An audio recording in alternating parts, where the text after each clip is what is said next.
mingthol se makhal mathel kaya ta lei mayam akoy amukta hangdoksi Revelation chapter 12 verse 9 phongdok piba pandum tarani thoi padamapan. Yes, please ready if you are ready. Amasung Satan kauba taibang pan atungbabu minangga adubu tamthokre mahakko malemda kunthakre aduga mahakaloinana mahaki sargatu singbusu kunthakre. Very good, praise the Lord. Hey, English 12:9. So the great dragon was cast out, the serpent of all, called the devil and Satan. Yung mark say lang thakre hai manatra kaya ki matik akoi ki victory ne ab akoi ki yekna base kanano. Our enemy is the devil, and if we are going to be victorious over sin, ekoi na kari gum pa ki mathakta angam ba oi ge haiba tarabadi ekoi kari tawba tai akoi ki yekna ba shaitan diabol se magi mathakta ekoi na ngamduna pange ekoi na angam ba oi ge haiba tarabadi, then we must know something about him. Ekoi na mahak ki maram kharadi seng na khangma mathau tai aduna ekoi se thajaba ama oina. If believers are to stand firm against the devil, they need to understand who he is and how he was. Asini jam maru oiribase ꯑꯩꯈꯣꯏꯅ ꯊꯥꯖꯕ ꯑꯃ ꯑꯣꯏꯅ ꯏꯁꯣꯔꯒꯤ ꯃꯆꯥ ꯃꯅꯥꯏ ꯑꯃ ꯑꯣꯏꯅ ꯑꯩꯈꯣꯏꯅ ꯃꯍꯥꯛꯀꯤ ꯃꯥꯌꯣꯛꯇ ꯊꯧꯅꯥ ꯐꯅ ꯂꯦꯞꯄꯦ ꯄꯥꯡꯒꯜ ꯊꯣꯛꯅ ꯂꯦꯞꯄꯦ ꯍꯥꯏꯕ ꯇꯥꯔꯕꯗꯤ ꯑꯩꯈꯣꯏꯅ ꯃꯍꯥꯛꯁꯤ ꯀꯅꯥꯅꯣ ꯑꯗꯨꯒ ꯃꯍꯥꯛꯀꯤ ꯊꯕꯛꯁꯦ ꯀꯔꯤꯅꯣ ꯍꯥꯏꯕꯁꯦ ꯈꯪꯕ ꯌꯥꯝꯅ ꯃꯔꯨꯑꯣꯏꯌꯦꯕ ꯑꯗꯨꯅ devil, Satan. Devil is often described in the Bible as the enemy of God's people. तसेंगना बाइबल दा वन बसे करी Satan hairiba Satan se ईश्वर की मायोक से थबक तौरिबा अतुगुम्बा yamna ikoibu mahan takhanaba thiriba misak adune apamasi. The believers are not called to fear him, but they are called to be aware of his schemes and tactics. Ikoina kangadaba kaino thajaba ma oina ikoina kiroyaba Satan ikoi kibam thokte adumaina mak ikoi se ko ma ki thorang ma ki tactics ma ki policy sing do koina khangna ba section na chat ma thau tai ha ba dona khudam oina har ga just a soldier studies the methods of an enemy army. Christians are to encourage to understand the devil's character. Koina thajar bai ko mamamna Christian ma oina koina kari tawbatai ma ki lamsat ma ki sajat ma ki strategies to koina khang batai aduka we can resist him effectively. Koina mahak po haibati ilai na ishor ki pangal ki mapana ma po athing ba pi bang ngani aba. Please be ready to read 1 Peter chapter 5 verse 8. Watchful and discerning. Sidam numberu oiri ahan ba Peter mga ginipan kari hai 1 Peter chapter 5 verse 8. Ahan ba Peter pandup mga gipadanipan da Asa kudum chalo sengkhango maram dine koi jetna badia bonang nang ne nang sabuna kana gumu bu josi na ba thidona koi chatli kana gumba amabu josinaba koina chatli koi thiriaba duna akoi da watchful and discerning koina jamna section na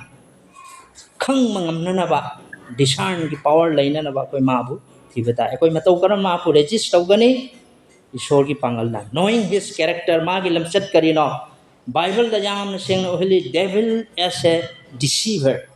Devil से मा minim money liar ने tempter ने accuser ने John chapter 8 verse 44 describe him as the father of lies. Minam magi mapa hairaga sukhang nahi aba natra. Understanding this helps believer recognizes that he often walks through deception rather than open attack. Mana khoi sai di phona ekoi bu attack tawbaki mahutta mana jamna lonna ekoi se karam tawraga mangan sige haina mana thi ma se minambagi mapa father of lies hai the amuka koina khanga da poche kari knowing his strategies ma ki thaurang se devil ki thorang se karino devil's common strategies includes temptation to sin pap tauna na ba ma ki thorang se thaja kharba sing se ma ki macha manai shori macha manai sing se pap tana na ba athem ba tana na ba the deception and false teaching aran ba tambi ba minam ba masi shaitani thabak ne ba dagi akoi ta matam da discouragement and doubt akoi se kari hali singna hangani adudagi di kari hangani pungning hanta hangani the division among the believers thaja ba koi gi irakta tokhai tahanna ba akoi mase nungsina dana ba magi thorang shaitan distraction from God's will and purposes isorgi kari aning matugi wang mata satna ba maki isorgi pandam matu thungdana na ba manghan base maki thabak ne ba Paul wrote that believers should not be ignorant of Satan's scheme Paul na kari hai thajar ba isorgi macha manai singna shaitan gi asigum magi thorang se khang ba yate being aware of these tactics help Christians remain vigilant. I be sadi ko na ko masi ki tactics se ko na khang duna aware ho duna leiba tarabadi ai ko se watchful ho gani aba jam na section na ai karam na chali ai gi punsi se kamai kada je kari pogada ga se ko section na do ngamya natra adu dagi di ko knowing the outlook of the enemy akoi gi mapan thong gi oi ba yekna basina ikoida kari chathari ge ha se koi khangma ngamna ba devil ki goal se kari na shaitan ki diabol ki goal di mai pandam di his goal is to oppose God's work isor ki thabak toram se akai ba pinana ba aduga hinder people from following Christ Christ ki tung in karani hai basma ki matam puna ki thorang thugai ba Christ ki thabak se manghan ba mai thabak na Satan ki pangal ke Satan power is limited and believers contrast him through faith akoi adu oi targa de akoi kari to botai akoi na resist tau do se kari gino kamai torga Satan athing ba pi bangani Satan se nangi pangal na di athing ba pi bangamoy kari na ngangani matdi hairo meri kari Satan thingna ba ki pangal kari lai meri na onda ishor ki kari na sumi hayune Satan ni pangal siti nang ay na khang batay may power se limited ne ba akag na ba niya ba magi pangal se ishor gumna thongna le ti magi marak tattori ban tuna kari Satan power is limited and believers can exist him karam bagi mapane ko na resist to bang ngani hai ba matam da by faith iko gi thaja ba iko gi prathana prayer obedience to God and reliance on Christ Christ da akoi na nga jabagi mapan madu akoi tana seba ko akoi kamai tora thingsi ka hairo nang gi any idea ways to defeat Satan daily itigi matau karam na nang na Satan sa ating mapigani babu kamai pini hairo tasi ईश्वर की वाही न करी तौता ईश्वर की वाही से ताबी सहा पसीर चचिरा हाँ I just submit yourself to God ईश्वर न सामक से पुंकट कथोक पिसिन बा refuse natra resist Satan submit your life to God na ki punsi te mo da pungkat kasin ma John James chapter 4 verse 7 amta pau yanang khang ne ma dida jam jang na pato Miss Pravati please ready hai bi ro online lagi so James chapter 4 verse 7 Jacob mari ki taret to Jacob mari ki taret hoy sudah ada pesan Fine. Hai biro. Anyone from the congregation, outside of the congregation, mapande su pava jai hai biro. Mari ki tare, Jacob, mari ki tare, jaldi karo.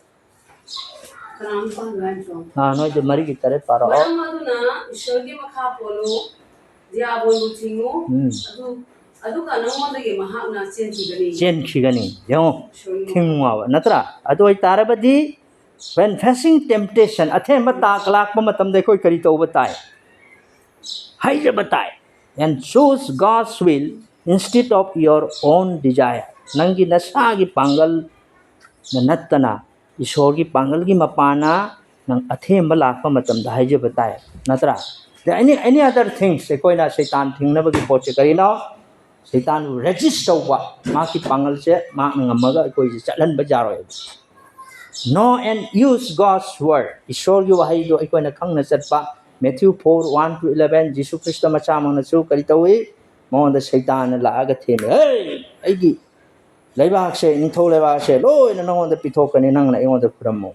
Talla se nang kari walhalu haidro. Adugum madune. Know and use God's word. Ishorgi wahay kang batare. Aduga ko gi punsida sijina bata. Tadagi di atay kari lay babu. Hairo. Nangi any things that how we can resist him. Ephesians chapter 6 verse 18 the pau aduga ugani koi kari tauba tabage maku thingnabagi pambai se kari lay ma Bible le lo jaw sorgi kulai. Ephesians chapter 6 verse 18. Ephesians panduk taruki pada taranipan kari hai taruki taranipan da haijaba amasung ronjaba pumnamakna matam pumnamakta thawai mapana haijau aduga asigumba pumninga loinana mission khangduna akhang kan pumnamakka loinana asengba mi pumnamakitamak haijaduna layo dudi karino siga se pray regularly. Prayer keeps believer dependent on God. Yung kaya matik maruoy ba ko prathana na ishor gi macha ba thajar ba ikoy se ishor na dumak na thokan ishor da ngaje ba hai bani prathana tawda mi ne ishor da ngaje prathana tawri ba mi do ishor da ngaje ra ba adai de amuk kari Ephesians taruki tara te sudum you whenever put the armor of God provides scripture for protection ishor gi wahai se ikoy da piri se ke gi damak tanawa koi ngak thok na nabagi damakta kan nabagi damakta mon makha da Bible thammagi wari date na ki thamoi da na ki pukning da haijaba punsi len bagi mapan resist temptation athe mache karmai na thingani kamai thingani mere akoi gi khudam ma taseng na arga Genesis ta mehoron pandu kunthama panda kari thawdok ma thoi Joseph ki punsi da what was happened in Joseph's life. Joseph ki punji kari thoke ba Joseph na chen bado athem bala ko matam da Joseph kari towa chenjan bro Joseph fled from temptation when tempted by Potiphar's wife natra Potiphar gi nipi na ma ko athem ba pi ba matam da ma na silya ba athem bala nipi da hey oi da bangang ma bu minam matawraga aingonda aran ba thabak chatle hana ma na ut honar pa matam da makut pha ge to ma mapi su na tho lo sien khra mapi maro ga loi lang tho ma sien khra adu Satan athem bala ti sien batai adu ga muk thauna phane le pura ga di muk na san ta adu dum loi bata ra natro adu ne ba akoi na siga u che resist Satan athem ba thing ba se resist temptation athem bala ko matam da jum da imung manung da kari ni ki mate manau khanar di kamai tawgani babu nanga mai ga khanar ku na ke dawni hairu taw si jab bari hananga angi thoi bi ga khanar ku da ke tawche natra khudum thongna bra kamai chen gani matam du da nang tumina lai tai ama natro tumina lai bana joy odena kai go ma ngang ana mu khum madi sam hoina ra nya mahata natra adu so koina polytechnic to khang tai shower di wa ngang no tumina lai ro chen tho ani mak manaru di ke tawrani koi fight la nya koi alert lai batai stay alert sai gi first Peter 5 ita khong liba nong sha gum na Satan ngang ga koi ti ri ba mahana na ba a fellowship with other believers koi amana ama hajar koi machen saruk phangmina che ja na maru oi koi prayer meeting kudam oina koi online tawi masi su phaba thabak manate kudong cha do koi tawbani koi amana amagi inkhat ki haiba taraga di koi we have to be stronger together he na khat ki hai ta de koi fellowship tawtai saruk phangmina batai tu phangmina to di ko ilai na thingmang moya kham aduni yan Chinese ki ari ba pawro ma da wahi ma khak hai ma hari kari hai ko if you know yourself and your adversary clearly then in 100 battles you will win 100 times masi ki artha kari no hai di Chinese ki ari ba prabhav sin hai se kai no haraga nang na nasama pu khangjara badi nahaki yaknabado nangna tasengna samarak nangi landa nangna samarak ngangmani aba 100 times ngangmani adu masi artha tachana success comes from having a clear understanding of both your own strength and your weakness akoina kariguma matamda mai pak pache karmai lai haiba matamda akoi isagi asonba amasung akanba saruk animak se khangpa matamda ne nahaki yaknabaga nanga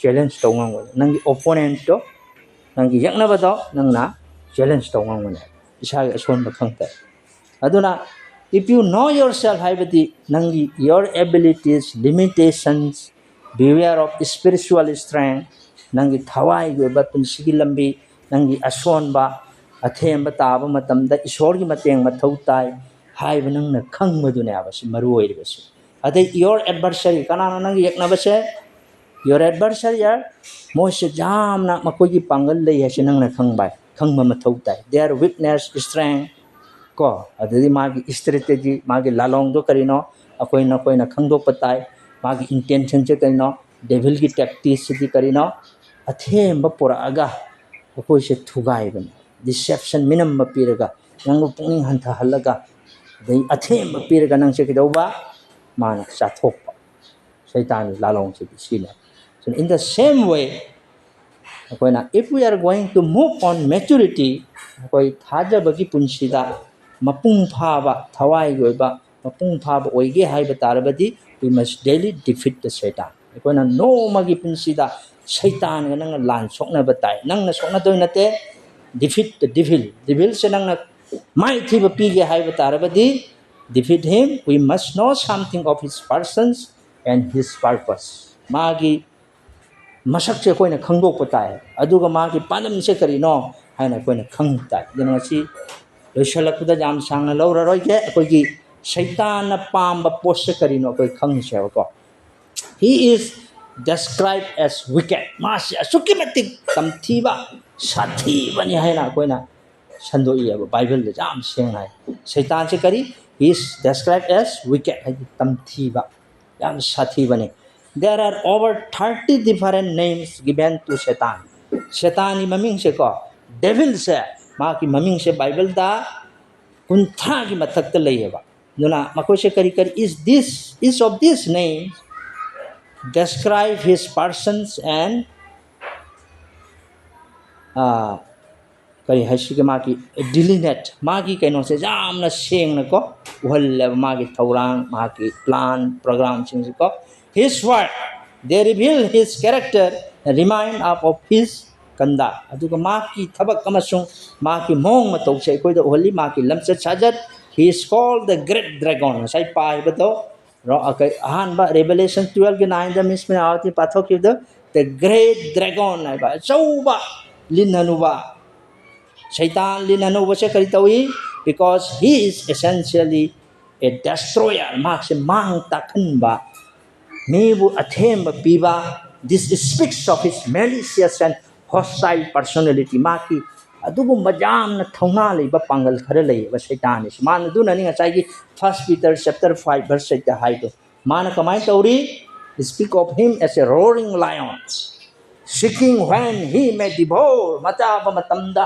mana jot tori bane sathok tori bane duna the scripture describe him as a liar and deceiver duna shastra na ma che sinthi ba minamma asumma bu leikhai ba kawe Satan mana mislead people ni singche lan na puye ba aran ba lambi da the tempter ma se athem ba pi ba he entices people to sin mi singche na pap tawrga mana harawe ba mi sing che athem piraga pap se to halaga mana minammaga harau duga amana makse kari ko accuser hai he brings charges against people before God mana isor gi mamang da mi sing che ji mara le gum uhalla mai thabak se shaitan se maki lalong jang hor jane then he is also a destroyer mang takhan mi ne mas he aims to harm lives and disrespect God's word. Isor gi thabak thoram se mana ikai khumna daba manghan ba takhan ba mi gi punsibu manghan ba se Satan magi thabak ne. Ngasi thousands and millions of people million kaya se Satan ni khutta bandi hoy ka lei. dunani nahan koi na pa do 2 Corinthians chapter 4 verse 4 da kari hai taigang pan bagi lai na makoi ki mamit chilo ina tanghan khai adunani gyani obo miyoi kaya sudum aran belam di chais achumba masak khang devils ki thorang ya ko edama gospel of mark su butchang mani pa do ke do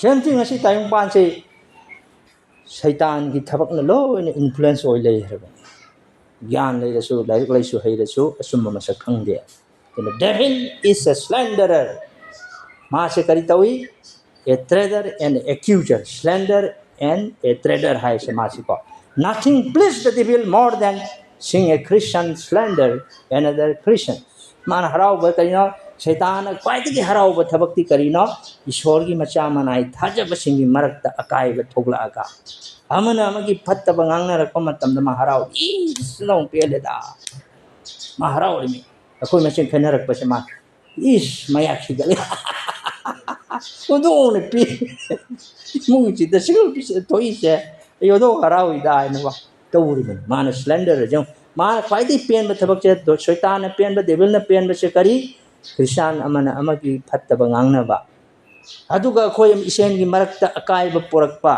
mayam harawi karigino he is called Satan because he is opposed to all that is good aphaba haibase mana suge ding dia naraga maharaw si dorba mal Christian isori macha manai sa wa he pangma maharaw de duni ma ki thabak se he is called Satan because he is opposed to all that is good aphaba haibase tamana mayok tele the devil thrives on disunity and conflict among believers akoi thaja ba singi manungda kari kiri tokan ba akai ba thokpa disunity oi ba ko akoi masen amaga amaga kaina ba lakpa unity leita ba ko when people are divided and frequently disagree fight akoi masen che khana seina ba mot manarak ta man ubag je nungai is no pele da ko so kari gena ma tause my slanderer among Christians. Slander means speaking badly or falsely about someone. Kana mo maram da hekta lana wa thokchen bi ba. Mayan thui sini ko na si. Duna amadi nang ina pen ga da ba pot ama short thak ga di ko. Asigum ma struggle se. Sum na chatla di nang sum thang na torong. Isor gi thabak su dana punchi seng na lelaba isor gi sakhi piraba nang mi na nung si roi dong. Tuma khoi marak ta suni nang afabam pukhacharu soba si chinaw bira mon sina haire si chalo pas babu sina pastor nai to ro masin to chalo nang na pukhacharu buto nang phata to oidong maram di karigi nang na afaba to uri karigi na mase Satan sijina ben slander among Christian slander means speaking badly or falsely about someone kana abi maram da phatta na ngang ba aran ba sakhi piba when a Christian slander another Christian it damage kari tauri Kristana man Kristana magi marakta akoi masen phatta bangang utma matam kari tholakya ba akoi gi thaja ba manghale aduda gi de akoi fellowship se manghalla kanya akoi masen tina ba se lapthok na rakani nungsina ba lerawai love within the community se manghala ne nungsina ba se the conflict and bitterness among the believers akoi thaja ba singi manungda conflict thon ba akha ba la khan ba adedi kari tawni ishor gi thabakta mose karim ta kana da ba he na them ba oina na ba masha ka mo hilla setan thabni so koi dui tar de koi mak se kamai thing ma tar to jisu kristana setan se kari kau Beelzebub hai kaino he is corrupt and loves all that is found and rotten mana pama se mana phangu mana so ko potolo pumalla mi ora mi pumalla thamoi patlhalle namthi halli akhab rakhali ko devil corrupts everything he touch man hek so bada pummagane dum pumtha to raban nang aphabam oi ngamaroi dong karigina if it feels good do it he corrupts social life mana samaj ta leiriba koi silenau sing marakta su kari tawali by enticing men and women nipa nipi se aran de thabak cha thalaga ei thakhan drunkenness debauchery immoral life se phathan diawa man masi soram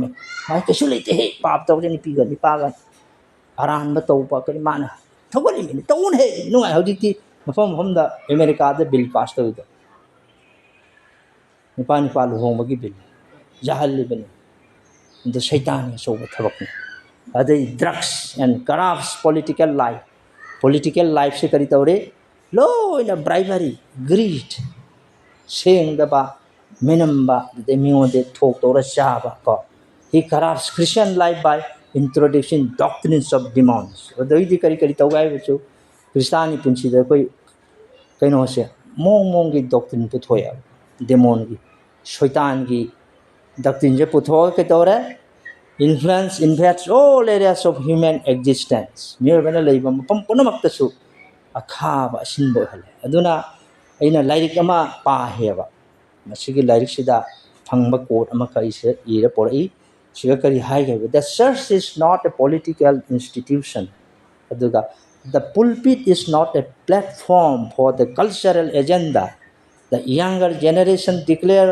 older saints simply cannot understand such sentiments moina mukchiga dabi mapire church asi karini hai mana church is not a political institution singlup se राजनीति की अदुगुम्बा संग अमा नते हाबा pulpit से लाना सिजिनबा जारोय सि प्लेटफॉर्म नते cultural agenda ngang na ba समाज की अदुगुम्बा सुम सुम दा पुथोकनबा मफम नते aduna nipa sene kari mot pi haibada ngasi gi haurakliba naharol singna younger generation sida hanagi old sense isorgi macha manai singduna di masi khangba nate hauju oiriba thaudok se hana ma hairamna adu hoi masi khanaba yaba poni dubu church main job is to teach God's word akoina kangadaudi singlup amagi maruoiba thabakti isorgi wahi tambiba and guide his people spiritually not to get involved in politics or power or struggles aduna bokoi rajniti da koi sinchi yamna laibak thibadi singlup singsida rajniti chatpa hora singlup ta rajniti hek changiba matamda pumdorobani pungpum sai soitana sokpaga devil na sokpa jisuna beljibuk haide man hek sokpa pum mabane masak matau fajar gara ma pumme mathmoi patle mana toktorbo no apatpagi thabak na to loi oidorobani na ko yam section bata na isori macha riba prabhu gi wangang the preacher should focus on spiritual teaching not promoting trends and popular ideas social movement machine te aba preacher sing sing su ngasi kari tau ga haibo tau sing chuni maya moy mong gi trend tawraga atopa idea kaya pusalaga social movement se kaya sa thiya aduna Ibongaji suna kari hai he is described as a murderer hai mihat pai Satan se mihat pai ko it was Satan that moved the hand of Cain to kill his brother Abel and it is Satan that is still perpetuate this wickedness through in our lives for example anger hatred crime and war si toi sina koi punchi so sai gi siga sandokna hairiba se mihat pa hairiba se Satan na ko kari taugi haiba matamda kengi punsibu sijinare aduga mayamba manaw nupa aduma hatlalle Satan gi thorang basisu kari gina ma si tawse adu ngasi ekoi punsida suki ati phatta bachina tamthi basina koi punsi sida oiriba thoiba mayam se kuda moina har ke asawba dei tukachaba crime war si toise because he is a liar and called the father of lies Mashaki minamagi mapa haira Satan se tuna he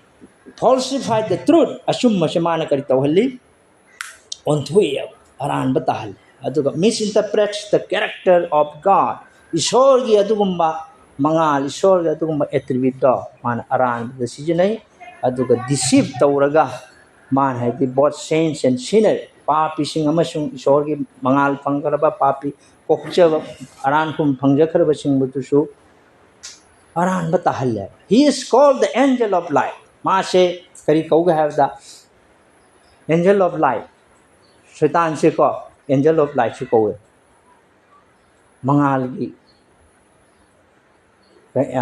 sargadut haite natra mangal gi tut and because he conceals and hides this true identity man masigi asum mase muthatnaba asuga losannaba honeba. As a person, he is described as wicked, and as to his purpose, he desire worship. Aduga mana kari pam ishorna phangba worship to masu phangning hai Satan thabakse.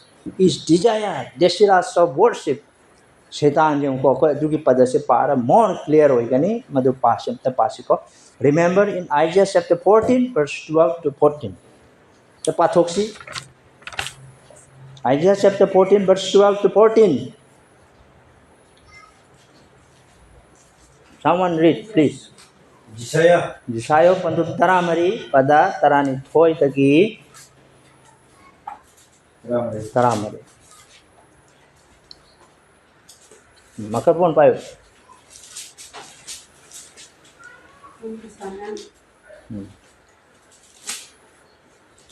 Sa thang.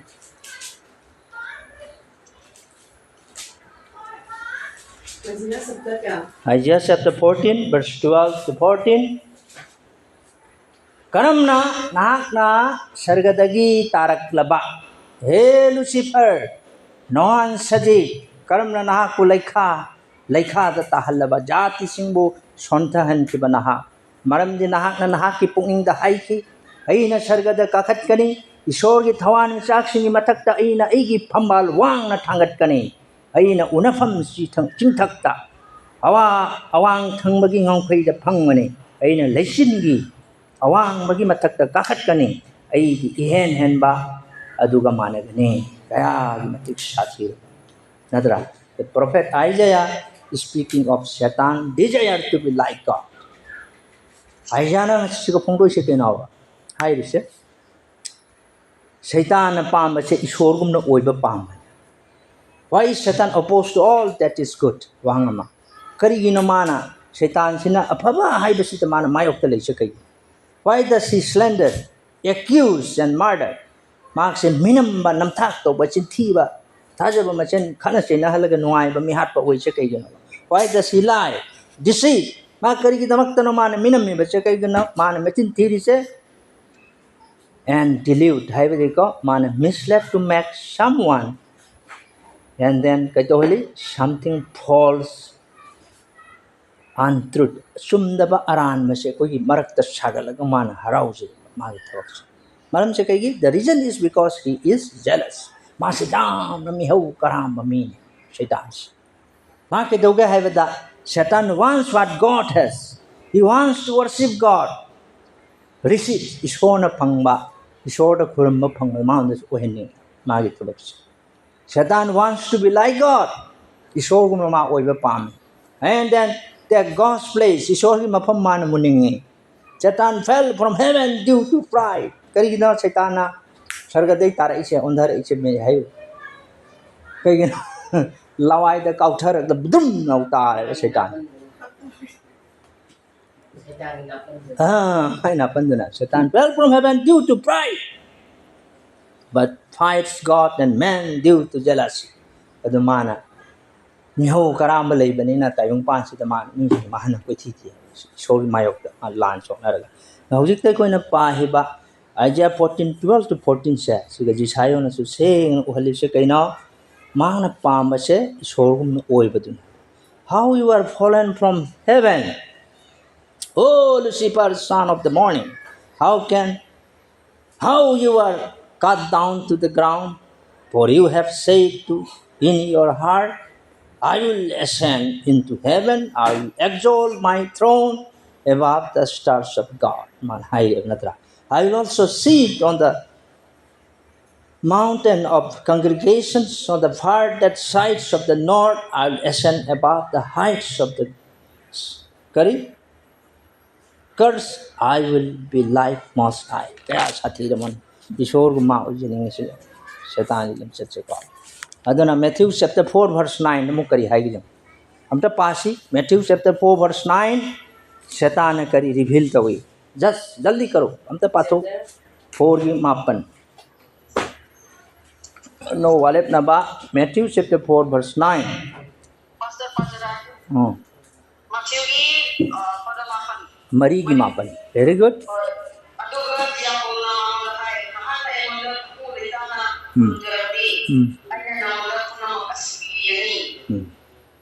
Amen.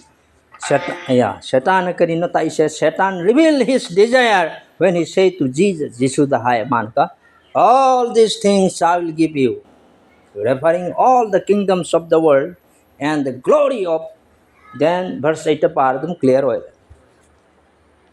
Amta bato aj amni pan samta patho. Mata ki do sem.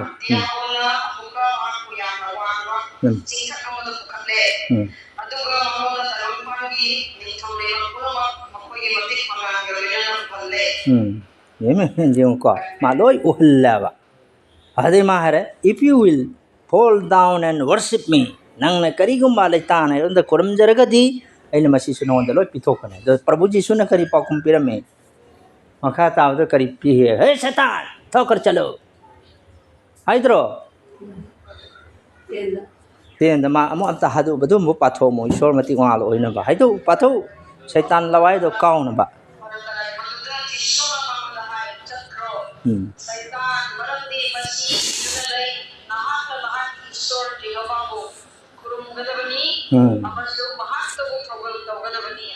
Amen. Do ngasi nang aida akoy da higher. Do ni pithoge Salipur gi lamdam sima yon da koram mo ne babu. Ikaw daw sige.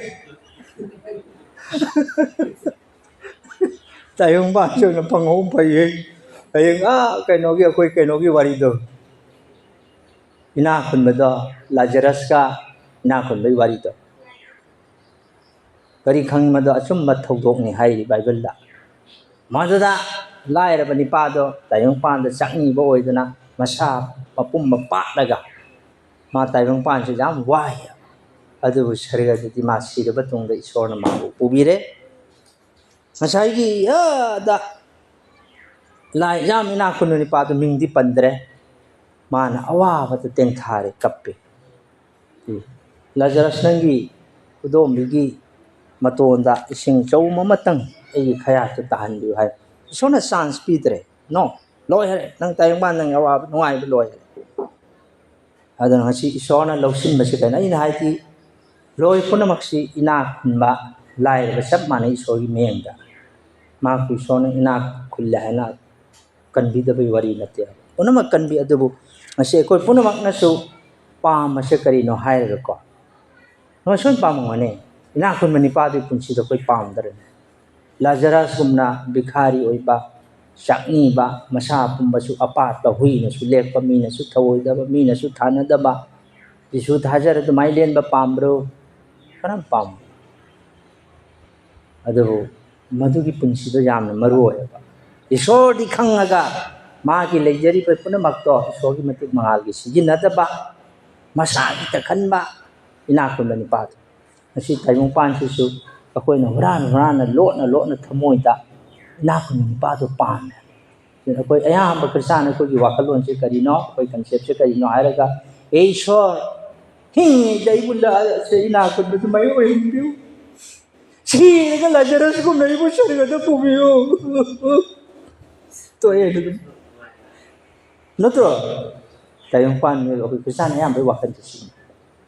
Sa inakon na ni Pado. Makto ko'y pan na ba, hurat po, hindi may tuma. Inakon na siya, kada, ito matsak ni ba, isorgi ba na, turay! Uy, taba. Kaya nga, gusto pangdo, pango ito, kana pa, pangdo na ba? Ado, ito na iko, natra. Yan ang Satan ni Wari mismo out. All the worship and glory are Satan's desire. Satan ki apamba punamak koiram mataragashu. He knows that he will never occupy God's throne. Ishor ki singhasan nama matam mapun sida kayo ida pangarodong. Natro. He knows that to make a direct attack on God in order to claim his position of glory is and would be a foolish proposition. Mana kang na masi are makana roida upot niya. Isona pangada ba pamna mang pangna honar ga jatuira natra ne ko aduna akoi punsi da su ko sai koi irakta setan sina tawri ba ma ki salu se kari no har ga koi masen minamma amana mu bu ng sinada ba adagai di mana koi marakta choba gal mama pura aga sembi mama pu ang sung sembi ba isor du gane khena ba lehin ba kum man pam aduna he knows directly attack God, his creator, would be hadi silly akoi epang pangba maram chadaba agumna uhalla man kam. Satan since Satan knows he will never get what he wants, he attempts to deprive God of his worship and glory, and he does this by attacking us. Isori macha mana ikoji mayam se ko man attack toraga man sijinaraga akoi simuk isori ki tongana chalan mas magi thorang phamba.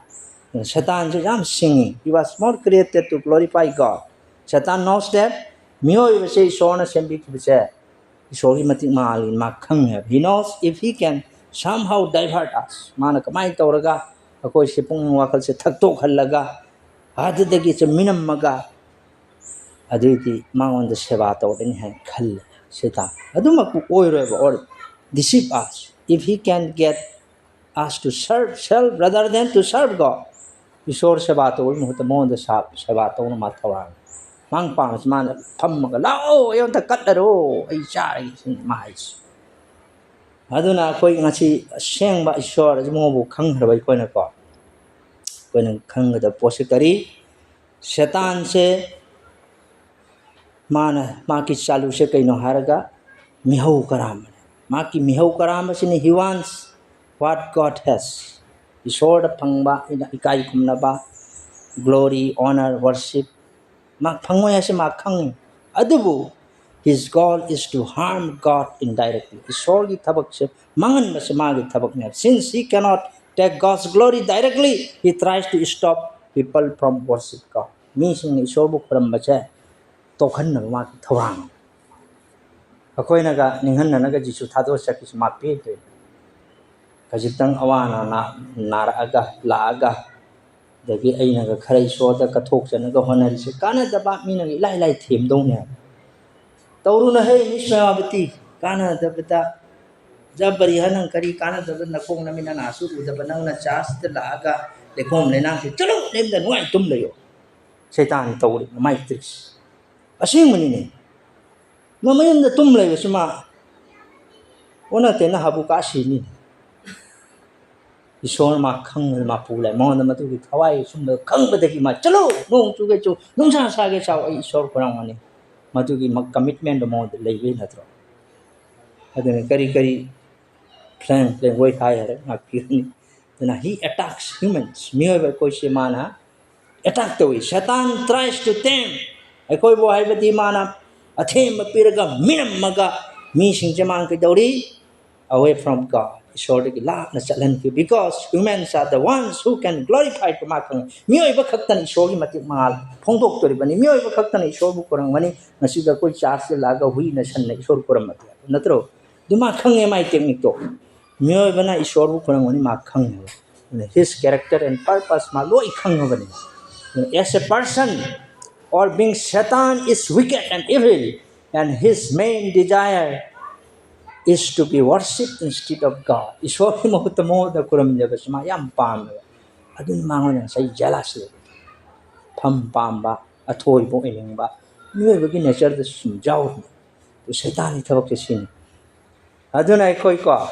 Akoi na mun na khang daw se masigi strategy se ko sai aina mayam da hang da kamai tawga mahak ko koi defeat daw si daily kamai defeat tawni amuka Ritausi, Majoharaga, Lochalasi. Come on, defeat Tausige, I wrote Mary, ways to defeat Satan daily. Nitigi Nangi Punsida, Satan and Nitigi Kauna Dura. Mary, Lawai to Kaukota. No, Lakokota. Show you are in a cow. Submit yourself to God. God. He saw the Nangsapura, a token. Adum lat kan dei nang nai di hawalak paga nakoda prabhu ji sunang nakang tel layu ai hana sunda kon phi pardana adu di jaro natro dana before resisting Satan submit your life to God Satan nang na athing ma pi ding da nang na sa gi punjia na kathok ta di jaro natro sa hai do James 4:7 dai pamba Tuna tembala ko matamda parathana tawta isor gi aning mado ko na khang matai isor gi apam do ko na thi batai Dagi know and use God's word. Isogi wahi matam chana nang khangna sijinawa. The Satan nang chen hidong. They pray regularly. Prayer keeps believers dependent on God. Prathana to wami si isodang aji khang. Tawda di masanga ngati.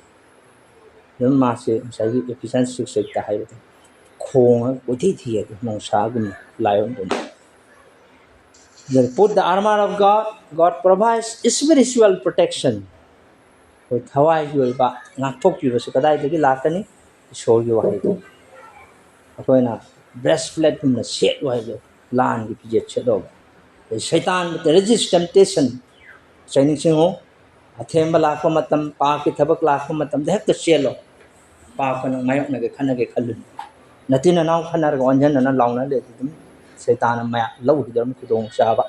Jose ki punji ka taning singo Jose na pilo to chen ai sire prabhu ai kar ma ki yam ni sol ki yogi yam lok sing de ko e ma stay alert. 1 Peter 5 it means the appointment fellowship with other believers ko to o siya ko padam se par pung loi lo selasi Acts chapter 2 verse 42 pa concept pa pandub mari gi pada pandub ani gi pada ni phunit ko appointment sharuk phangina ba se ko thadok pa yati early start ta Acts chapter 2 verse 42 concept pa ani gi phunit online pangasu pabu jai Acts chapter 2 verse 42 2:42. yes Concept pa. 2:42.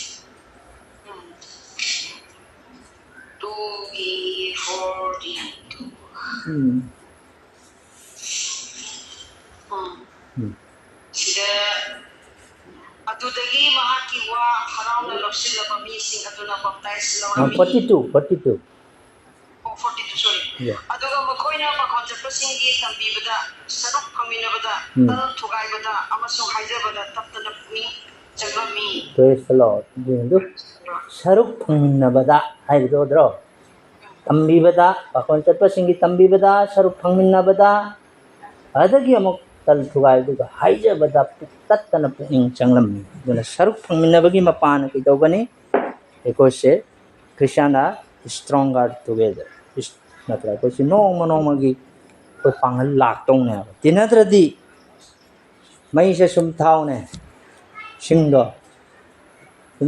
sa muthai he injal lo ba saruk to dum sakalakan ko saruk phangminaba tinaba haijamina sigi punsi se leitaba matamda ko sidare adun ko masen tinaba thogot minaba tokko yati hailin sin ko sona ha ki naina kra wahai sina ko mamambu bolti go sin